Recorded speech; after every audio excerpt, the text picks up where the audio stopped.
Morning, everybody. Thank you for attending the Digital 360 conference. My name is Akash Kanojia. I'm going to be speaking to you today for about 15 minutes about new energy regulations. Now, this is a really broad topic, so let me just share with you how I'm approaching discussing this issue. I'm a lawyer by training. I've spent most of my career on Wall Street. I think of myself as a transactional guy. I'm not a regulatory expert. So when I'm studying new energy regulations, I'm looking at them from a business lens. And I just want to share with you what is most important from a business perspective on a small handpicked number of regulations that we're going to talk about today. So 15 minutes is not much time to talk about everything that's going on from a regulatory perspective worldwide. So I just picked 5 things that I think are interesting and might be relevant to you depending on your industry. And some of you are probably very familiar with some of these and not familiar with others. My hope is that I can leave you with one takeaway on each of these 5. So let's start with the Inflation Reduction Act. This has received a great deal of discussion over the last 2 years. And probably many people in this room are familiar with the various tax credits and who's eligible and under what circumstances. I want to flag recent developments regarding the IRS rulemaking process about transferability. So just a little bit of background. To do renewable projects in this country prior to the IRA, almost all projects needed something called tax equity financing. And what that is that special type of investor using a very complicated deal structure that can absorb all of the tax benefits that come out of the deal. And historically, this has been large financial institutions. In 2022, JP Morgan and Bank of America did 50% of the tax equity deals or more in this country. And what that meant is if you were a small developer and you didn't have friends at JPM or BOA, you couldn't get any deals done. And what this is doing is this is leveling the playing field about who can participate in these deals. So first of all, small developers can participate. And the reason for that is you don't need a tax equity relationship anymore to get a deal done. Related to that, banks are much more willing to finance deals based on them not having tax equity financing because of these transferability rules. And what transferability means is you can take the tax credits that your project generates and you can sell them on the open market. It's almost as good as having cash in the bank. The one catch is that the projects actually have to have reached commercial operations. So the IRA as a whole is basically a giant package of tax credits. It is not, for the most part, not loans, not grants. You don't get money until you have a project done.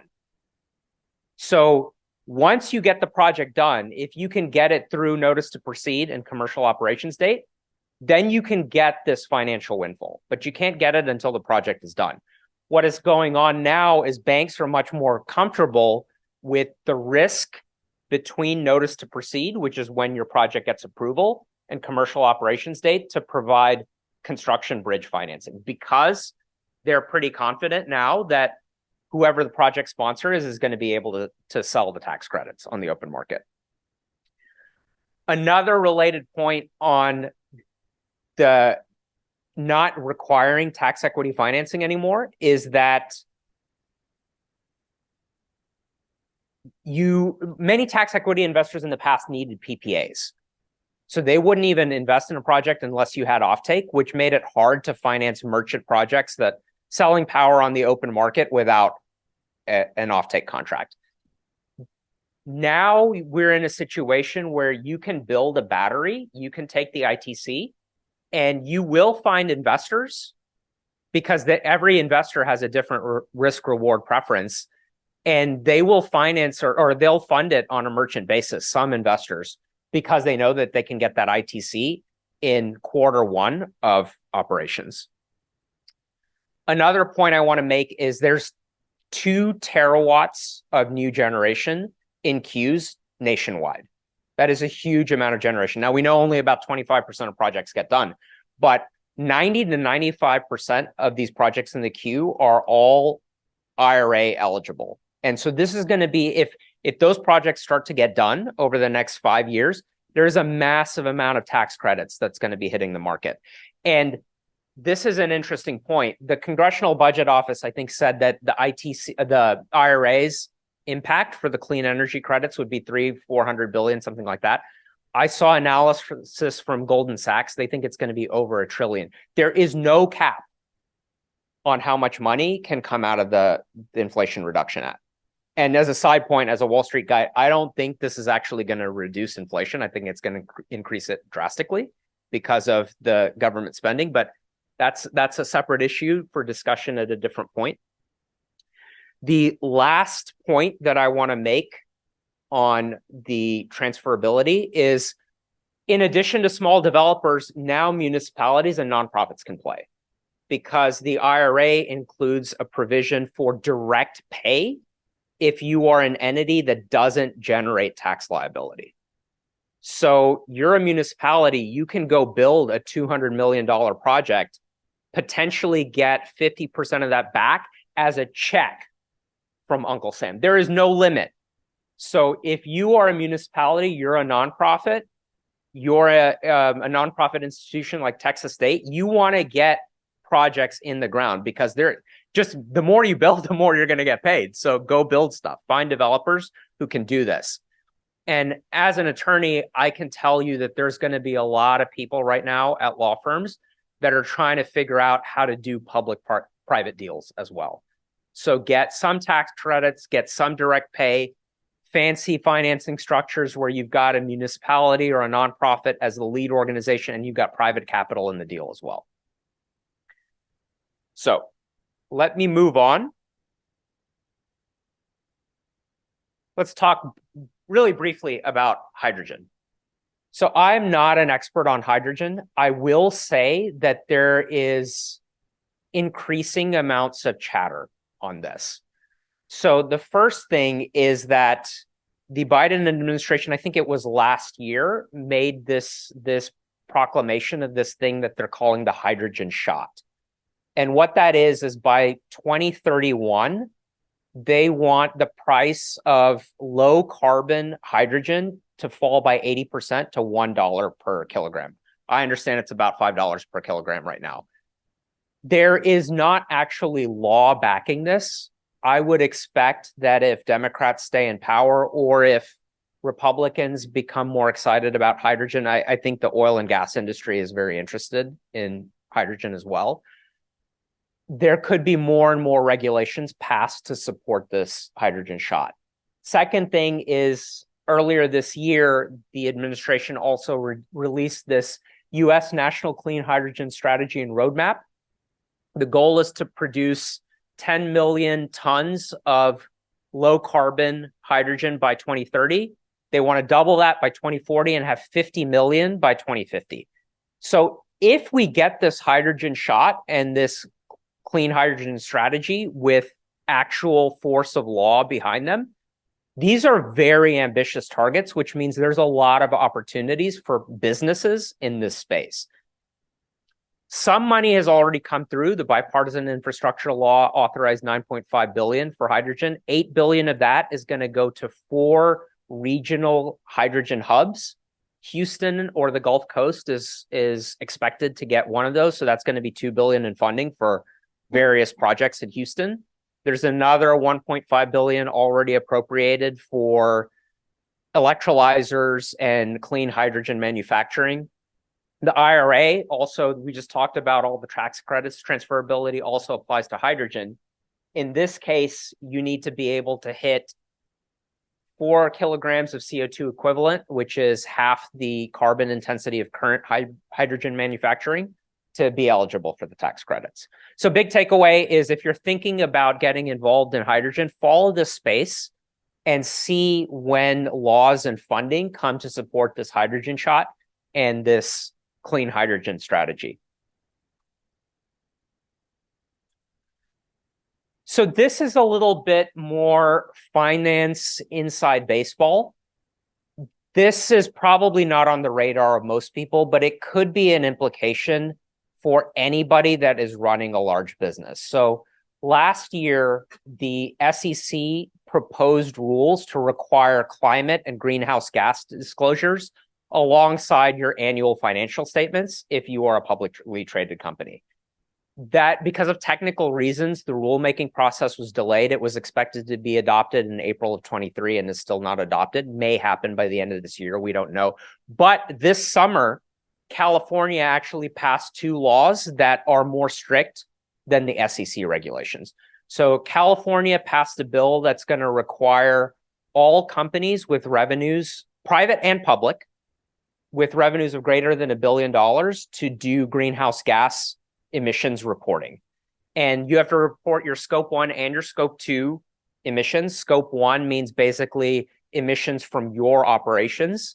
Scope 2 means emissions from all of the electricity that you consume in your operations. This is going to be, in my view, a significant compliance burden for companies.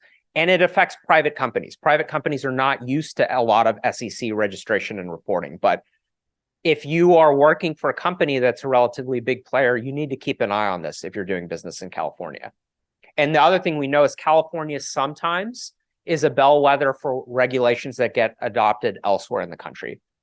The SEC rule is not quite as strict because it's not going to apply to private companies. Sorry, one other thing on the California thing. If you are over 500 million in revenue, you're going to have to file these Task Force on Climate-Related Financial Disclosures reporting, and basically that's your climate risk strategy. The TCFD, for those who have not heard of it, it's a voluntary association of big financial firms. So investment banks, asset managers, insurance companies, it's global. They promulgate suggested standards for how climate reporting and climate risk reporting should be done. And so they basically put a set of rules out there, said, follow them if you want. People are starting to make them laws. And just as a reference, Michael Bloomberg is the chair of the TCFD. So it's like really high-powered people. So main takeaway here for you as a business owner is keep an eye on this because you may have to hire lawyers, auditors, consultants, ESG data providers to go put these forms together. It is going to be an operational cost. Now, on the other hand, if you are an expert, if you're a consultant in this space, you're an ESG data provider, this is a business opportunity for you because just like Dodd-Frank, Sarbanes-Oxley, after the last 2 financial crises, significant increase in compliance burdens for all kinds of companies. But that's a business opportunity for people that can help them meet those compliance requirements. So I'll be fast about the last 2. Since this is mostly a Texas audience, I imagine people have heard about some of this stuff. A lot of legislative proposals came through the legislature this past session. Not all of them were adopted. These are 5 that were adopted. My big takeaway is some of this is starting to look like a capacity market in Texas. So the performance credit mechanism, the background here is this was a program that the Senate urged ERCOT to consider. They considered 6 proposals to increase reliability. The PUC recommended the PCM in January. The legislature was afraid of how much it would cost, so they had set a cap of how much it's going to cost. It probably is going to be an increase to consumers, however. Whether you're a business or you're an individual consumer, some of this is going to come out of your electricity bill. Gas-fired generation, well, it's not named in the bill as gas-fired generation. The bill says it has to be generation that's mostly under human control. And they're going to get some sweet, sweet loans. 20-year loans, 3% fixed interest rate, which is below the rate of inflation. So the real rate on those loans is negative. 20-year term, about 60% of the capital stack. So if you're thinking about doing gas-fired generation, go apply for this. It's going to be a huge capital advantage over getting loans from the street at 9 to 10%. Microgrids, I know a lot of people here are interested in this. I saw this in the bill. I haven't seen a lot of discussion on it, so just wanted to flag it for the audience. 4th, new ancillary service coming from ERCOT. The way that they're going to do this is they're going to split non-spinning reserve into 2 portions. This DRRS basically is going to be for generation resources that take up to 2 hours to turn on and can burn for 4 hours. Firming requirement. This means by 2027, any new generation assets entering the grid have to have some dispatchable component. We don't know exactly how much yet, but if you're in the battery business, wind and solar are going to require this. They probably have to get paired with batteries in 2027. Does not have to be co-located. The battery can be anywhere. And it can be gas-fired too. So if you're in batteries or gas, 5 is a business opportunity for you. I'm almost at time, so I will just flag for people. Outside of the United States, people have not been dormant. So the Europeans have also passed a lot of climate-related energy legislation. They have a very ambitious goal of net zero by 2050. They got spooked by the domestic content requirements in the IRA, not just the Europeans, but the South Koreans as well. So they were afraid that European companies are going to get locked out of all the procurement in the United States because a lot of stuff has to get built here. EVs, for example, have domestic, to get that $7,500 credit, has to be built here. And same for that 10% extra on the ITC for solar PV batteries, et cetera. So they passed a bunch of laws. The one that I think is the most interesting is they have the first cross-border carbon tax in the world. It's going to affect mostly Russia and China. It is a tariff. Basically, the way it works is if you are importing stuff into the EU from countries that have less stringent climate legislation, the EU will charge a tax to make up the difference on your easier legislation. It's going to affect fertilizers, steel, iron, cement, aluminum, those kind of things. So I think I'm over time. Let me stop there and maybe just ask people if they have questions. And the business implication for this is if you do international business and you've been focusing on the US, take some time to figure out what's going on in the EU because they're starting to spend money too. I've been, yeah. So I'm from California and I'm familiar with what you're talking about. And basically what people are saying is, you know, the intention is good, right? To be able to describe what your environmental impact is, except everybody recognizes it's a shot in the dark as to the accuracy of it. And it's even more absurd when the law extends to your supply chain, because then it's down to companies that are not doing $1 billion. Your guy could be doing $100,000 a year, and you're supposed to be able to quantify. And so since the ability to generate real data is almost impossible, what is the ramifications? What is the enforcement for information that may not even be close to accurate? Who knows? Yeah. Any other comments or questions? Anybody? Do you have a sense for how much Europe is going to be spending? A lot less than us in terms of tax credits. So they basically are not using tax credits a lot as a policy tool. They have a lot more money appropriated through these state aid packages, which are the transfers between European countries. Their emphasis, number one, is on permitting reform. And the reason for that is because if you want to do business in the EU, there's so many different people who you have to get approval from. So if you've got something in Romania and something else in Italy, you have to work at the national level and you have to work at the supranational level. And so a lot of these initiatives, they are trying to centralize and you just have approval through the European Commission and you're done. So again, the devil's in the details. They're very, very good. I used to live in Europe and I used to be a Europe analyst for the Federal Reserve. They're very, very good at rules and standard setting. So GDPR, the green bond framework, all that kind of stuff. They will come up with a rules framework that many people in the world will later adopt, kind of like California. They are not quite as good. When we have political consensus internally, we can make a ton of money move fast. It's just way harder for them to get political consensus. So the total amount of spend is going to be less, significantly. Thank you, guys. Well done. Akash is going to stick around.